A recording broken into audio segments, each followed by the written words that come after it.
بسم اللہ الرحمن الرحیم۔ السلام علیکم ورحمۃ اللہ وبرکاتہ۔ جماعت نہم مضمون حدیث سبق نمبر 2، الحدیث الخامس والحدیث السادس۔ آج کا سبق آپ کا 5ویں حدیث اور 6ٹھی حدیث کے متعلق ہوگا۔ امید ہے کہ پہلا سبق آپ یاد بھی کر چکی ہوں گی اور قرہ ساتھ میں صفائی کے ساتھ لکھ بھی چکی ہوں گی۔ آج جن 2 احادیث کے متعلق ہم پڑھیں گے تو ان 2 احادیث میں متن الحدیث پڑھیں گے، حدیث کا ترجمہ پڑھیں گے اور حدیث کی توضیح یعنی حدیث کی تشریح۔ وعن النعمان بن بشیر رضی اللہ عنہ قال كان رسول اللہ صلی اللہ علیہ وسلم ليسوي صفوفنا حتى كأنما يسوي بها القداح حتى رأى أن قد عقلنا عنه ثم خرج يوما فقام حتى كاد أن يكبر فرأى رجلا باديا صدره من الصف فقال عباد الله لتسون صفوفكم أو ليخالفن الله بين وجوهكم۔ ترجمہ: نعمان بن بشیر رضی اللہ عنہ سے روایت ہے، فرماتے ہیں کہ نبی کریم صلی اللہ علیہ وسلم ہماری صفیں اس طرح سیدھی فرمایا کرتے تھے کہ گویا کہ اس سے تیر کو سیدھا کرتے ہو، یہاں تک کہ آپ صلی اللہ علیہ وسلم کو یہ اندازہ ہو گیا کہ ہم نے آپ سے یہ بات سمجھ لی ہے۔ پھر ایک روز آپ صلی اللہ علیہ وسلم نکلے، قریب تھا آپ کھڑے ہوئے، قریب تھا کہ آپ تکبیر تحریمہ کہہ دے کہ آپ صلی اللہ علیہ وسلم نے ایک آدمی کو اس حال میں دیکھا کہ اس کا سینہ سب سے باہر کو نکلا ہوا ہے، تو نبی کریم صلی اللہ علیہ وسلم نے فرمایا،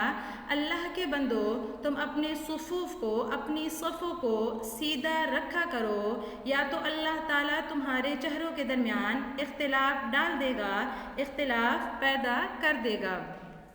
توضیح الحدیث: نعمان ابن بشیر رضی اللہ عنہ حدیث مذکورہ کی سند میں اس حدیث کے راوی ہیں، لہٰذا نعمان ابن بشیر رضی اللہ عنہ کے حالات کے متعلق کچھ جان لیں۔ نعمان، ان کا نام نعمان تھا،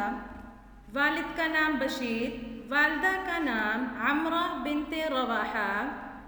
کنیت ابو عبداللہ۔ ہجرت کے بعد انصار مدینہ کے گھرانے میں سب سے پہلے پیدا ہوئے۔ بدر کے موقع پر ان کی عمر 34 ماہ تھی۔ نبی کریم صلی اللہ علیہ وسلم کی وفات کے وقت ان کی عمر تقریباً 8 سال 7 ماہ تھی۔ امیر معاویہ رضی اللہ عنہ نے پہلے انہیں دمشق کا اور پھر یمن کا عامل مقرر کیا۔ آخری زمانے میں انہوں نے حمص میں رہائش اختیار کی اور حمص ہی کے امیر مقرر ہوئے۔ آپ کی وفات حمص ہی میں ایک حران نامی گاؤں میں ہوئی اور ان کی وفات خالد بن عدی کلاعی کے ہاتھ ہوئی، یعنی خالد بن عدی نے ان کو شہید کیا۔ حدیث کے الفاظ کی توضیح: کان رسول اللہ صلی اللہ علیہ وسلم لیسوی صفوفنا، نبی کریم صلی اللہ علیہ وسلم ہماری صفوں کو سیدھا فرمایا کرتے تھے، درست فرمایا کرتے تھے۔ اب صفوف کے سیدھا ہونے میں یا صفوف کے تسویے میں کیا کیا داخل ہے، کون کون سی باتیں آ جاتی ہیں، تو اس کے متعلق آتا ہے کہ صفوف کے تسویے میں چند باتیں شامل ہے، جیسا کہ صف کا سیدھا ہونا یا مقتدیوں کا، نماز پڑھنے والوں کا ساتھ ساتھ کھڑا ہونا، 2 صفوف کے درمیان یا صفوف کے درمیان زیادہ فاصلہ نہ ہونا، باہم تلازم و تلاصق کے ساتھ کھڑا ہونا، ایک صف کو مکمل کرنے کے بعد دوسری صف کو شروع کرنا یا دوسری صف بنانا۔ حتیٰ کأنما یسوی بها القداح، گویا کہ نبی کریم صلی اللہ علیہ وسلم ان صفوف سے ہماری صفوف کے ذریعے سے تیروں کو سیدھا فرماتے ہوں۔ اب کأنما یسوی بها القداح کا مطلب کیا ہے، تو اس کے متعلق آتا ہے کہ عرب میں تیر کا سیدھا ہونا اتنا مشہور تھا کہ جب بھی کسی چیز کے سیدھا ہونے کو بتایا جاتا تو اس کی مثال تیر کے سیدھا ہونے سے دی جاتی، اس کے تسویے کے لیے تیر کے سیدھے ہونے کو بیان کر دیا جاتا۔ اب ہے یہاں لفظ القداح، اس کی تحقیق کیا ہے یا القداح سے کیا مراد ہے، تو اس کے متعلق آتا ہے کہ القداح یہ جمع ہے، مفرد اس کا قدح آتا ہے، قدح مفرد، جمع قداح، اور اس کی جمع اقداح و اقدح و قدحان آتی ہے۔ اقدحن، اقداحن وقدحان آتی ہے، معنی ہے بے پر کا تیر جو داری دار ہو، بے پر کا تیر جو داری دار ہو۔ عربی میں اس کی تعریف یوں کی جاتی ہے وَهُوَ السَّهْمُ قَبْلَ أَن يُرَاشَ وَيُرَكَّبَ نَسْلُهُ، یعنی ایسا تیر کہ جس کا پر ابھی ظاہر نہ کیا گیا ہو، جس کا پیکان ابھی بنایا نہ گیا ہو۔ پھر یہاں ایک اور سوال اٹھتا ہے، وہ یہ کہ یہاں القدح کو صیغہ جمع کے ساتھ کیوں ذکر کیا گیا؟ تو اس کا جواب یہ دیا گیا کہ اسی حدیث میں لفظ صفوف چونکہ جمع ہے، لہٰذا اسی بنا پر لفظ القدح کو جمع ذکر کیا گیا، یعنی نبی کریم صلی اللہ علیہ وسلم ہر صف کو علیحدہ علیحدہ سیدھا فرمایا کرتے تھے، جیسا کہ صانع یعنی کاریگر الگ الگ تیر کو سیدھا فرمایا کرتا ہے یا سیدھا کیا کرتا ہے۔ باقی کأنما یسوی بہا القدح، اس کے اعراب میں دو صورتیں ہو سکتی ہیں، کأنما یسوی بہا القداح، کأنما یسوی بہا القداح، یعنی ایک صورت میں لفظ القداح کو فاعل مانا ہے یعنی مرفوع مانا، جبکہ دوسری صورت میں لفظ القداح کو مفعول مانا یعنی منصوب کر دیا، بالفتح ذکر کر دیا۔ دونوں صورتوں میں مطلب میں تھوڑی تبدیلی ہوگی۔ پہلی صورت یعنی اگر ہا ضمیر کا مرجع صفوف کو قرار دیا جائے اور لفظ قداح کو مفعول مانا جائے یعنی القداح پڑھا جائے، تو اس صورت میں مطلب ہوگا کہ نبی کریم صلی اللہ علیہ وسلم صفوف کے ذریعے سے تیروں کو سیدھا فرماتے تھے، یعنی یہاں حرف با کو بطور مبالغہ بطور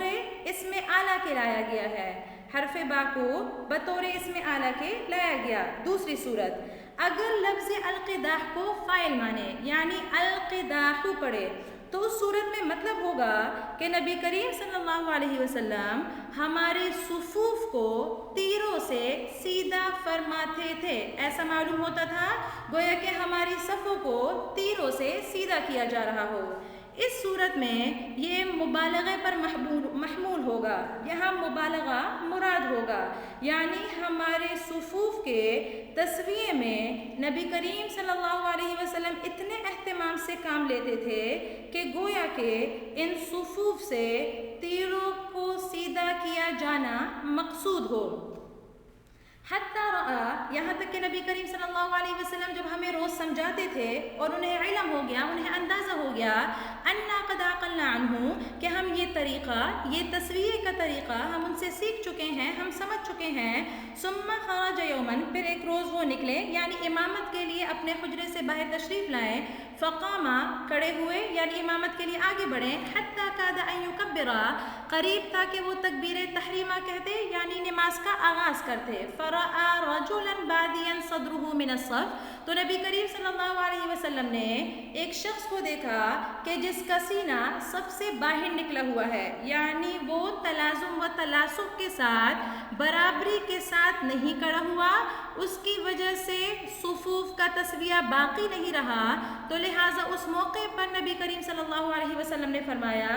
عباد اللہ، اللہ کے بندو، یہاں نبی کریم صلی اللہ علیہ وسلم نے عباد اللہ سے اس ایک شخص کو مخاطب کیا، یعنی بادین صدرہ من الصف، یہ تو ایک ہی شخص تھا، لیکن نبی کریم صلی اللہ علیہ وسلم نے عباد اللہ کہا، یعنی جمع کا صیغہ ذکر کیا، مخاطبین سب مراد لیے۔ اس کی وجہ بھی یہ بیان کی جاتی ہے کیونکہ نبی کریم صلی اللہ علیہ وسلم اعلیٰ اخلاق کے مالک تھے، نبی کریم صلی اللہ علیہ وسلم ستر پوشی پردہ پوشی کرنے والے تھے، وہ ان ایک صحابی کو دوسرے صحابہ کے سامنے شرمندہ نہیں کرنا چاہتے تھے، لہٰذا اس بنا پر، اس وجہ سے، اس سبب سے نبی کریم صلی اللہ علیہ وسلم نے متعین کر کے ایک صحابی کا ذکر نہیں کیا بلکہ مطلقاً تمام صحابہ کو مخاطب کیا کہ عباد اللہ، اللہ کے بندو، لَتُسَوُّنَّ صُفُوفَكُمْ، اپنے صفوف کو سیدھا کر دو، ورنہ اللہ تعالیٰ تمہارے چہروں کے درمیان اختلاف ڈال دے گا۔ چہروں کے درمیان اختلاف ڈالنے کا مطلب کیا ہے؟ تو اس کے متعلق بیان کیا جاتا ہے کہ اس میں مختلف احتمال ہے، اس کے مختلف مطلب بیان کیے گئے ہیں۔ پہلا مطلب، اگر ہم ان الفاظ کو حقیقت پر محمول مانیں، یعنی اگر یہ حقیقت پر محمول ہو تو اس صورت میں مطلب یہ ہوگا کہ اللہ تمہارے چہروں میں اختلاف ڈال دے گا، یعنی تمہارے چہروں کو مسخ کر دے گا۔ مسخ کرنے کی بھی دو صورتیں ہو سکتی ہے، یعنی اللہ تعالیٰ تمہارے چہروں کو حیوانات کے چہروں سے مسخ کر دے گا، حمار، قرد وغیرہ کے چہروں سے تمہارے چہروں کو مسخ کر دے گا۔ یا دوسری صورت یہ ہو سکتی ہے کہ اللہ تعالیٰ تمہارے چہروں کو تمہارے دبر، تمہارے پیٹھوں کی جانب پھیر دے گا۔ جبکہ دوسرا مطلب یہ بیان کیا گیا کہ بین وجوہکم سے مراد یہاں وجوہ قلوبکم ہے، تمہارے دل کے سمت ہے، تمہارے دل کے چہرے ہیں، کہ اللہ تعالیٰ تمہارے دلوں کے درمیان اختلاف ڈال دے گا۔ اور یہ معنی دوسری احادیث سے بھی ثابت ہے، دوسری احادیث سے بھی اس کی تائید ہوتی ہے، کیونکہ دیگر احادیث میں مفہوم یہ معلوم ہوتا ہے یا ان کے الفاظ سے یہ معلوم ہوتا ہے کہ اگر تم اپنے صفوف کو سیدھا نہیں کرو گے تو اس صورت میں اللہ تعالیٰ تمہارے دلوں میں اختلاف ڈال دے گا۔ لہٰذا حدیث مذکورہ سے معلوم ہوا کہ ظاہری ادب و فرمانبرداری چونکہ باطنی ادب کی علامت ہوتی ہے، لہٰذا اگر صفوف میں غلط کھڑے ہو کر ظاہری ادب و فرمانبرداری نہیں کی جائے گی تو یہ ظاہری نافرمانی باطنی نافرمانی تک پہنچا دے گی، یعنی دلوں کے اختلاف کی طرف پہنچا دے گی، جس کا انجام عداوت اور رقابت کی صورت میں ظاہر ہوگا، جو کہ قلوب کے بگاڑ کا سبب بنے گا، اور یہی بگاڑ قلوب کے انقباض و اعراض کا سبب ہوگا، جس سے معاشرتی و سماجی زندگی تباہ ہو جائے گی۔ اس حدیث سے معلوم ہوتا ہے کہ ظاہر کا اثر باطن پر ہوتا ہے، جبکہ ایک دوسری حدیث سے معلوم ہوتا ہے کہ باطن کا اثر ظاہر پر ہوتا ہے۔ اس حدیث کے الفاظ یہ ہیں کہ ان فی الجسد مضغۃ اذا صلحت صلح الجسد کلہ، یعنی انسان کے جسم میں گوشت کا ایک ٹکڑا ہے، اگر وہ صحیح ہوگا تو انسان کا سارا جسم مکمل انسان درست رہے گا، ٹھیک رہے گا۔ لہٰذا ان دونوں احادیث میں ظاہری طور پر اختلاف معلوم ہوتا ہے، لہٰذا اس کا جواب دیا گیا وہ یہ دیا گیا کہ جب دو چیزوں کے درمیان کمال کا تعلق ہو، جب دو چیزوں میں مناسبت موجود ہو، جب دو چیزیں آپس میں ایک دوسرے سے مناسبت رکھتی ہوں، تو وہاں پر ان میں سے ہر ایک کا اثر دوسرے پر پڑتا ہے۔ تو لہٰذا اس مقام پر بھی یہی کہا جائے گا کہ ان دونوں میں کمال تعلق موجود ہے، ظاہر کا اثر باطن پر پڑتا ہے جبکہ باطن کا اثر ظاہر پر پڑتا ہے۔ حدیث مذکورہ کی توضیح مکمل ہوئی، لہٰذا اسے یاد کر لیجئے گا۔ الحدیث السادس وعن عبد الله بن سلام رضی اللہ عنہ قال لما قدم النبي صلی اللہ علیہ وسلم المدینة فلما تبینت وجهه عرفت ان وجهه ليس بوجه كذاب فكان اول ما قال يا ايها الناس افشوا السلام واطعموا الطعام وصلوا الارحام وصلوا بالليل والناس نيام تدخلوا الجنة بسلام۔ ترجمۃ الحدیث۔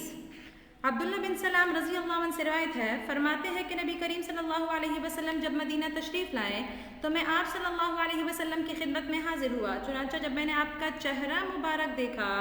تو میں نے پہچان لیا، میں سمجھ گیا کہ یہ چہرہ کسی جھوٹے انسان کا چہرہ نہیں ہو سکتا۔ آپ صلی اللہ علیہ وسلم نے سب سے پہلے جو ارشاد فرمایا وہ یہ تھا کہ اے لوگو سلام پھیلاؤ، لوگوں کو کھانا کھلاؤ، صلہ رحمی کرو، رات کے وقت نماز پڑھو اس حال میں کہ لوگ سوئے ہوئے ہوں تو تم جنت میں سلامتی کے ساتھ داخل ہو جاؤ گے۔ توضیح الحدیث۔ حدیث کے راوی عبداللہ بن سلام ہیں، یعنی اس سند میں راوی عبداللہ بن سلام ہیں۔ نام عبداللہ، کنیت ابو یوسف، خاندان قینقاع سے ان کا تعلق تھا، ایام جاہلیت میں ان کا نام حسین تھا۔ جب مسلمان ہوئے تو اس موقع پر آپ صلی اللہ علیہ وسلم نے حسین نام بدل کر عبداللہ فرما دیا۔ جب آپ صلی اللہ علیہ وسلم مدینہ تشریف لائے تو آپ صلی اللہ علیہ وسلم سے ملاقات کے بعد چند سوالات کیے اور ان چند سوالات کے جوابات ملتے ہی انہوں نے نبی کریم صلی اللہ علیہ وسلم کی نبوت کا بھی اقرار کر لیا اور مشرف باسلام ہو گئے۔ امیر معاویہ رضی اللہ عنہ کے زمانے میں 43 ہجری یعنی 43 ہجری میں مدینہ منورہ میں ان کا انتقال ہوا۔ ان کے 2 بیٹے تھے جن کا نام یوسف اور محمد تھا۔ ان کے بیٹے یوسف کا نام بھی نبی کریم صلی اللہ علیہ وسلم نے خود مرحمت فرمایا تھا۔ نبی کریم صلی اللہ علیہ وسلم نے ان کے بیٹے کا نام خود رکھا تھا۔ توضیح الحدیث: لما قدم النبی صلی اللہ علیہ وسلم المدینہ تھا، نبی کریم صلی اللہ علیہ وسلم جب مدینہ تشریف لائے تو عبداللہ بن سلام فرماتے ہیں کہ میں ملاقات کی غرض سے نبی کریم صلی اللہ علیہ وسلم کے پاس گیا۔ فلما تبینت وجہہ، تو جب میں نے نبی کریم صلی اللہ علیہ وسلم کا چہرہ دیکھا تو میں پہچان گیا کہ یہ کسی جھوٹے آدمی کا چہرہ نہیں ہے۔ مطلب یہ ہے کہ میں نے نبی کریم صلی اللہ علیہ وسلم کی وہ علامات جو تورات میں مذکور ہے آپ صلی اللہ علیہ وسلم کے چہرے مبارک سے ملائی تو بالکل موافق تھی، بال برابر بھی فرق نہیں تھا۔ تو تب میں نے یقین کر لیا کہ آپ صلی اللہ علیہ وسلم کا دعوی نبوت برحق ہے اور ایسا چہرہ کسی دوسرے انسان کا نہیں ہو سکتا۔ جبکہ انہی الفاظ کا دوسرا مطلب بعض علماء یہ فرماتے ہیں کہ چونکہ دل کی کیفیات چہرے سے ظاہر ہوتی ہیں، دل کی کیفیات کا اثر چہرے پر ہوا کرتا ہے، اس لیے عبداللہ بن سلام فرماتے ہیں کہ غور و فکر کرنے سے مجھے معلوم ہو گیا کہ یہ چہرہ جھوٹ بولنے والا نہیں ہو سکتا، کیونکہ کسی کذاب یا کسی جھوٹ بولنے والے کا چہرہ اتنا نورانی نہیں ہو سکتا۔ فَكَانَ أَوَّلُ مَا قَالَ، سب سے پہلے وہ بات جو نبی کریم صلی اللہ علیہ وسلم نے کہی، یعنی عبداللہ بن سلام رضی اللہ عنہ جب نبی کریم صلی اللہ علیہ وسلم سے ملاقات کے لیے گئے تو سب سے پہلا وہ کلام جو ان کے کانوں میں پڑا یا جس کی آواز ان کے کانوں میں پڑی وہ کلام یہ تھا، یا ایھا الناس افشوا السلام، کہ اے لوگو سلام پھیلاؤ۔ سلام پھیلاؤ مطلب یہ ہے کہ جن کو تم جانتے ہو، جن کو تم نہیں جانتے، من تعرف من لم تعرف، جن کو جانتے ہو جن کو نہیں جانتے، ہر شخص کو، ہر کسی بندے کو سلام کرو، سلام کو پھیلاؤ، کیونکہ ایک دوسری روایت میں آتا ہے کہ سلام اللہ تعالیٰ خدا کے ناموں میں سے ایک نام ہے، لہٰذا اسے خوب پھیلاؤ، اور اسی سلام سے باہمی الفت اور محبت بڑھتی ہے، آپس کے تعلقات استوار ہوتے ہیں، تو لہٰذا اس لیے افشاء سلام کا حکم دیا گیا۔ وَأَطْعِمُوا الطَّعَامَ، اور کھانا کھلاؤ، یہاں اطعام طعام کو عام ذکر کر دیا، مطلق ذکر کر دیا، یہ نہیں بتایا کہ یہ طعام کس کو کھلانا ہے، یہ کھانا کس کو کھلانا ہے، لہٰذا مرد، عورت، مسکین، یتیم، فقیر، ہر شخص کو جو محتاج ہو، جو ضرورت مند ہو، ان تمام کو کھانا کھلایا جا سکتا ہے، اور اس اطعام طعام کی بھی، لوگوں کو کھانا کھلانے کی بھی فضیلت مختلف احادیث میں آئی ہے، جیسے کہ ایک روایت میں آتا ہے کہ بیوہ اور مساکین کے لیے کوشش کرنے والا ایسا ہے جیسے مجاہد فی سبیل اللہ، یا ایک موقع پر آپ صلی اللہ علیہ وسلم نے ارشاد فرمایا کہ ایسے شخص کی مثال ایسی ہے جیسے ساری رات قیام کرنے والا اور دن کو روزہ رکھنے والا، تو لہٰذا اسی وجہ سے اطعام طعام کی ترغیب دی گئی ہے۔ وصلوا الارحام، صلہ رحمی کرو، حسن سلوک کرو۔ ایک روایت میں آتا ہے کہ ایک صحابی نے نبی کریم صلی اللہ علیہ وسلم سے عرض کیا کہ اللہ کے رسول مجھے ایسا عمل بتا دے جو مجھے جنت میں لے جائے، تو نبی کریم صلی اللہ علیہ وسلم نے فرمایا اللہ کی عبادت کرو، کسی کو اس کا شریک نہ بناؤ، نماز اچھی طرح ادا کرو، زکوٰۃ دو، اور قرابت داروں کے ساتھ صلہ رحمی کرو۔ علماء کرام فرماتے ہیں کہ رشتہ داروں کے ساتھ صلہ رحمی کرنے میں دگنا ثواب ملتا ہے، ایک اصل صدقے کا اور دوسرا رشتہ داروں کے ساتھ حسن سلوک کا یا رشتہ داروں پر صلہ رحمی کا ثواب ملا کرتا ہے۔ اسی طرح ایک اور روایت میں آتا ہے کہ جو شخص یہ چاہتا ہے کہ اس کے رزق میں وسعت ہو اور اس کی عمر میں برکت ہو تو چاہیے کہ وہ صلہ رحمی کرے، تو لہٰذا اسی وجہ سے صلہ رحمی کی فضیلت بھی بیان ہو گئی اور ترغیب بھی مل گئی۔ وَصَلُّوا بِاللَّيْلِ وَالنَّاسُ نِيَامٌ، کہ رات کے وقت نماز پڑھو اس حال میں کہ لوگ سوئے ہوئے ہوں۔ سب سے پہلے تو یہ بات کہ رات کے وقت نماز پڑھنے سے کون سی نماز مراد ہے یا کس وقت میں نماز پڑھنا مراد ہے، تو لہٰذا اکثر احادیث کے روشنی میں محدثین نے اس بات کا فیصلہ کیا ہے کہ یہاں صلاۃ باللیل سے مراد تہجد کی نماز ہے، کہ تہجد کی نماز پڑھو، اس کی بہت فضیلت ہے۔ والناس نیام، اس حال میں کہ لوگ سوئے ہوئے ہوں، یعنی وہ غفلت کا وقت ہوتا ہے، دیگر لوگ سوئے ہوتے ہیں، تو تم ثواب کا حصول زیادہ سے زیادہ کر سکتے ہو۔ دوسرا نقطہ اس میں یہ بھی موجود ہے کہ رات کے وقت چونکہ لوگ سوئے ہوتے ہیں تو ریا اور شہرت کا امکان دور دور تک نہیں ہوتا، تو لہٰذا ریا سے بعد کی بنا پر بھی صلاۃ باللیل فضیلت رکھتی ہے اور صلاۃ باللیل افضل ہے۔ تدخل الجنت بسلام، تم جنت میں سلامتی کے ساتھ داخل ہو جاؤ گے۔ یہاں سلامتی سے عرف والا سلام بھی مراد لیا جا سکتا ہے اور امن و سلامتی بھی مراد لی جا سکتی ہے۔ اگر عرف والا سلام مراد لیا جائے تو اس صورت میں مطلب یہ ہوگا کہ تم جنت میں سلام کے ساتھ داخل ہوگے، یعنی آپس میں بھی ایک دوسرے کو سلام کرتے ہوئے ہوگے اور داخل ہوتے وقت فرشتے بھی تم پر سلام کرتے ہوں گے۔ اور اگر امن و سلامتی والا معنی مراد لیں تو اس صورت میں مطلب یہ ہوگا کہ تم جنت میں امن و امان کے ساتھ داخل ہوگے، کوئی رکاوٹ نہیں ہوگی، وہاں کسی قسم کی لغو بیہودہ بات نہیں ہوگی، کسی قسم کی تکان، مشقت، تھکاوٹ وغیرہ نہیں ہوگی، تو لہٰذا تم امن و سلامتی کے ساتھ جنت میں داخل ہو سکو گے۔ آج کے لیے اتنا سبق کافی ہے۔ اگلے حدیث کی توضیح، ترجمہ وغیرہ نئے سبق میں ہوگا، نئے درس میں ہوگا۔ آج جتنا سنا، جتنا سمجھا وہ یاد کر لیجئے اور کاپی میں نوٹ کر لیجئے۔ جزاکم اللہ خیرا کثیرا۔ السلام علیکم ورحمۃ اللہ وبرکاتہ۔